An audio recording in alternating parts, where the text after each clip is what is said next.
Hello viewers, আসসালামু আলাইকুম। অনেক দিন আগেরই করা ছিল শীতের সবজি দিয়ে কাতল মাছের পাতলা ঝোল রান্না করার এই ভিডিওটা। তো শীত চলে যাওয়ার পরে আমি তোমাদের সাথে ভিডিওটা শেয়ার করছি। তোমরা ভিডিওটা অবশ্যই দেখবা এবং কমেন্টস বক্সে কমেন্টস করে আমাকে জানাবা। শীতের সবজি দিয়ে আমি কাতল মাছ রান্না করতে যাচ্ছি। কাতল মাছের পাতলা ঝোল আর শীতের সবজি।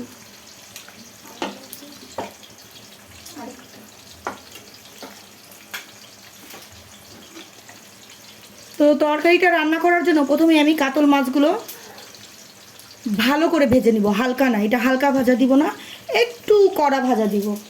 তারপরে বাকি প্রসেসে আমি যাব। মাছটা আগে ভেজে নেই, তারপরে পরের প্রসেস। আজকে মাছের ঝোলের সাথে আমি কিন্তু আরও একটা জিনিস দেব, কুমড়ো বড়ি। তো কুমড়ো বড়িগুলো আমি এখন খুব ভালো করে ভেজে নেব।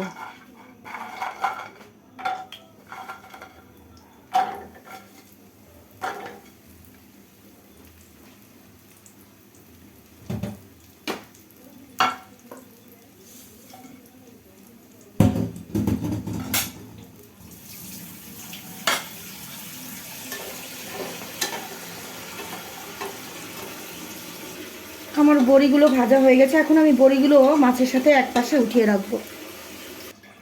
আমি চলে যাব রান্নার মেন প্রসেসে। আমি চুলায় কড়াই বসিয়ে দিয়েছি, পেঁয়াজ দিয়ে দিয়েছি। এখন আমি তেল দিয়ে দিব। এখানে পেঁয়াজটা হালকা করে ভেজে নিব, তারপরে একে একে সব মশলাগুলো আমি দিয়ে দিব। আমার পেঁয়াজটা ভাজা হয়ে গেছে। এখন আমি একে একে সবগুলো মশলা দিয়ে দিব। এখানে প্রথমেই আমি এখানে মশলা যেন ঝাঁঝ না ওঠে, এই জন্য হালকা একটু পানি দিব। চুলার আঁচটা একদম কমিয়ে দিব। দিব একটু আদা রসুন বাটা। যেহেতু আমি এটা পাতলা ঝোল করব, মশলাগুলোর পরিমাণ খুবই সামান্য সামান্য দিব। এরপরে দিব হলুদের গুঁড়ো। আমরা যেহেতু ঝাল বেশি খাই, মরিচের গুঁড়োটা একটু বেশি দিয়ে দিলাম। একটু হালকা করে নাড়া দিয়ে চুলার আঁচটা একটু বাড়িয়ে দিব।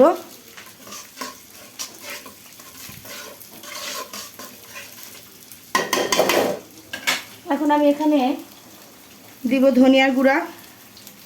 যেহেতু বড় মাছ রান্না করব, ধনিয়া জিরার গুঁড়া অবশ্যই ব্যবহার করব। আমি জিরার গুঁড়া দিয়ে দিলাম 1 টেবিল চামচ লবণ। সবগুলো মশলা ভালো করে নেড়ে নিব।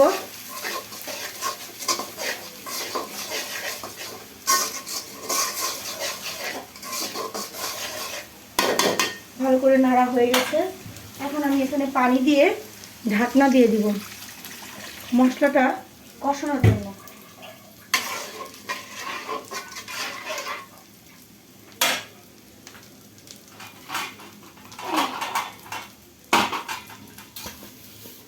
আমি ঢাকনা দিয়ে দিলাম। ফিরে আসছি মশলা কষানোর পরে। আমার মশলা সম্ভবত কষানো হয়ে গেছে। হ্যাঁ, ঢাকনা তুলে দেখছি মশলা কষানো হয়ে গেছে। আসলে পেঁয়াজগুলো না এখন কেমন যেন পুরান হওয়াতে হয়েছে, পেঁয়াজগুলো গলতে চায় না।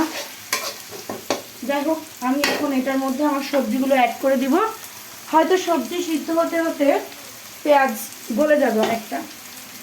তো সবজি আমি জানিয়েছি এখানে ফুলকপি, কাঁচা টমেটো আর নতুন আলু। তো বিসমিল্লাহ বলে ঢেলে দিলাম। বিসমিল্লাহ।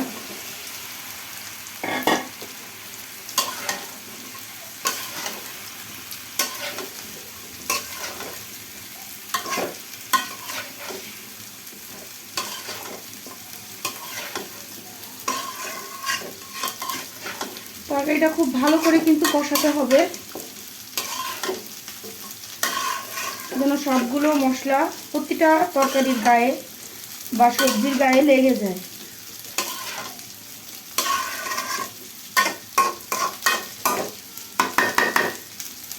এখন আমি কিছুক্ষণের জন্য ঢাকা দিয়ে দিব।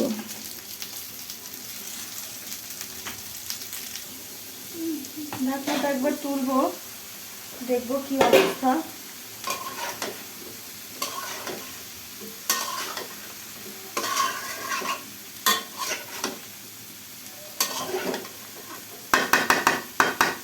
আরেকবার ঢাকা দিয়ে দিব কিছুক্ষণের জন্য।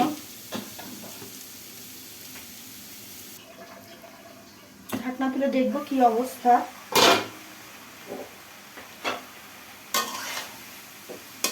আমার তরকারিটা সিদ্ধ হয়ে গেছে, মানে কষানো হয়ে গেছে।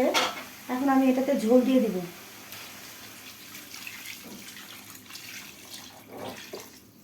ঠিক এই ঝোলের সাথে আমি যে কুমড়োর বড়িগুলো আছে ভেজে রেখেছি ওগুলো দিব সিদ্ধ হওয়ার জন্য।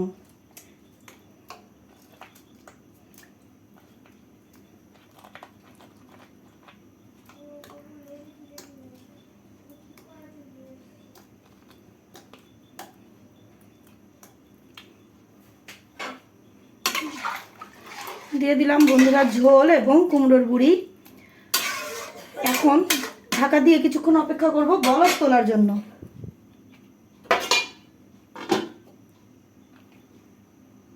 চলো ঢাকাটা খুলে দেখা যাক আমার তরকারির কি অবস্থা, বড়িগুলো সিদ্ধ হয়েছে কিনা। বড়িগুলো সিদ্ধ হয়ে গেছে এবং অনেক সুন্দর একটা ঘ্রাণ বের হয়েছে। এখন আমি কিছু পাকা টমেটো দিয়ে দিব।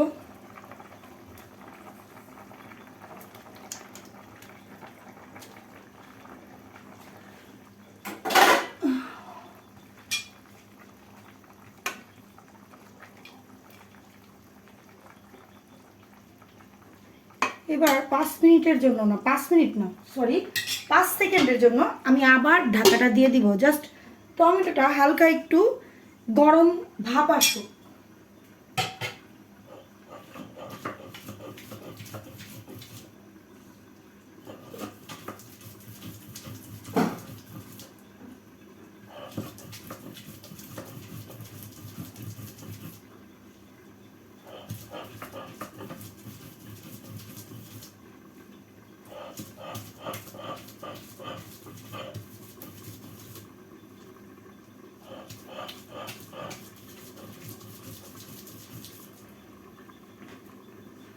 আমাদের 5 সেকেন্ড হয়ে গেছে।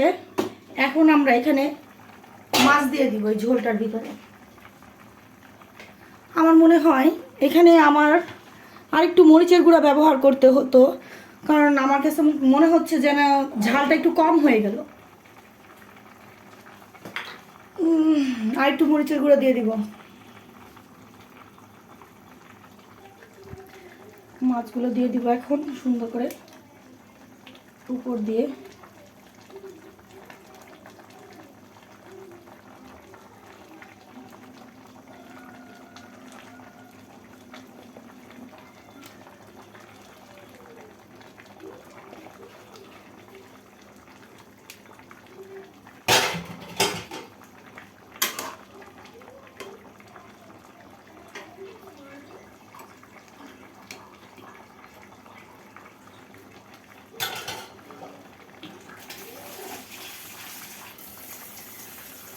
হালকা একটু পানি দিব ঝোলের জন্য, যেন মাছের ভিতরে মশলাটা ঢুকে যায়। লাস্ট ঢাকনাটা আমি দিয়ে দিচ্ছি। আমার তরকারিটা জাস্ট হয়ে গেছে। এখন আমি গজগজ করে ধনিয়া পাতা কতগুলো কেটে দিয়ে দিব।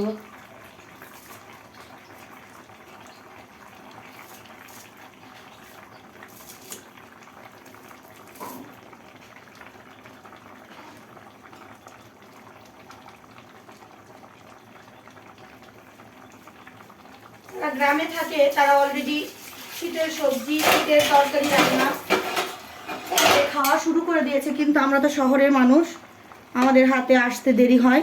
আর আজকে আমি পেয়ে আর দেরি করলাম না, রাতেই আমি রান্না শেষ করে একটু পরে বাচ্চাদেরকে নিয়ে ভাত খাবো।